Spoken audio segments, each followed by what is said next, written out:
নজর রাখবো আবহাওয়ার খবরের দিকে। আজকাল দক্ষিণবঙ্গে ঝড় বৃষ্টির দুর্যোগ।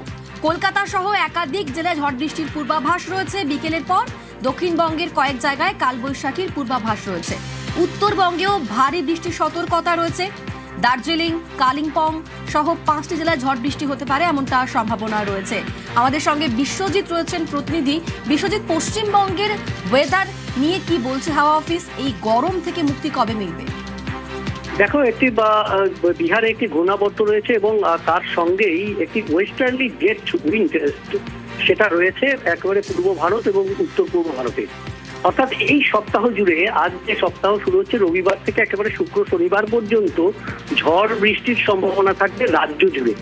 তবে আজকাল পরশু এই 3 দিন দক্ষিণবঙ্গে কার্যত কিছু কিছু জেলাতে কালবৈশাখীর তাণ্ডব হতে পারে। ঝড়ের গতিবেগ 60 কিলোমিটার বা তার বেশি এবং সঙ্গে বজ্রবিদ্যুৎ সহ বৃষ্টি হতে পারে। বেশি সম্ভাবনা যে জেলাগুলিতে রয়েছে নদিয়া, মুর্শিদাবাদ, উত্তর 24 পরগনা, পূর্ব পশ্চিম বর্ধমান, বীরভূম, অর্থাৎ এই জোনটাতে। এবং আগামী কাল পরশু এই জেলাগুলো আরো কিছুটা বাড়তে পারে।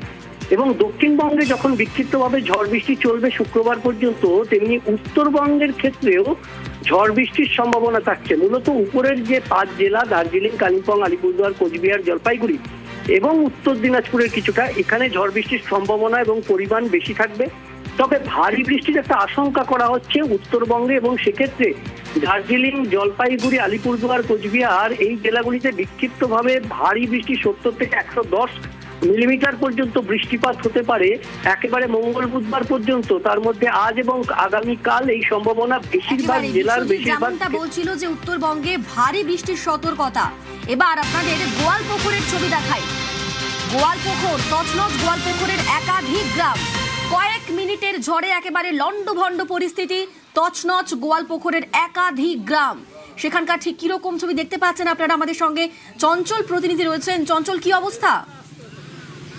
যখন একেবারে লন্ডভন্ড হয়ে গেছে গোয়ালপুকুর ব্লকের একাধিক গ্রাম, যেহেতু গতকাল রাতে যে ঝড় হয়েছে এবং ঝড়ের পাশাপাশি যে ক্ষয়ক্ষতি হয়েছে তাতে সমস্ত গ্রাম ক্ষতিগ্রস্ত হয়েছে। প্রায় কয়েক শতাধিক তাতে বাড়ি ক্ষতিগ্রস্ত হয়েছে, এমনকি ফসলেরও ক্ষতিগ্রস্ত হয়েছে। এবং এই নিয়ে কিন্তু গোয়ালপুকুরে বেশ কিছু এলাকা, যেমন গ্রাম পঞ্চায়েত হিসাবে যদি আমরা ধরে রাখি, খাগড় গ্রাম পঞ্চায়েত, শাহপুর 1 নম্বর গ্রাম পঞ্চায়েত, গোয়ালঘাট 2 নম্বর গ্রাম পঞ্চায়েত, এই গ্রাম পঞ্চায়েতে সবথেকে বেশি ক্ষয়ক্ষতি হচ্ছে এমনটা কিন্তু জানা গেছে। তবে ক্ষয়ক্ষতির খবর যাচ্ছে কিন্তু এই স্থানীয় প্রতিনিধিরা গ্রামে যারা করছেন, আমার বিষয়টি ব্লক প্রশাসনের নজরে নিয়ে আসা হচ্ছে এবং শেষ মুহূর্তে যে সম্বলটুকু বাঁচানোর চেষ্টা করছে গ্রামবাসীরা। তবে ক্ষতিপূরণের দাবি তুলেছেন গ্রামবাসীরা। একেবারে ছবিতেই স্পষ্ট কিভাবে লন্ডভন্ড হয়ে গিয়েছে গোয়ালপুকুরের একাধিক গ্রাম। ক্ষতিগ্রস্ত শতাধিক বাড়ি, ঘর ছাড়া বহু মানুষ, ঘরের চাল উড়ে গিয়েছে, বিঘার পর বিঘা জমির ফসল নষ্ট হয়ে গিয়েছে, ঝড়ে উপড়েছে একাধিক গাছ। এখন শেষ সম্বল বাঁচানোর চেষ্টায় ক্ষতিগ্রস্ত।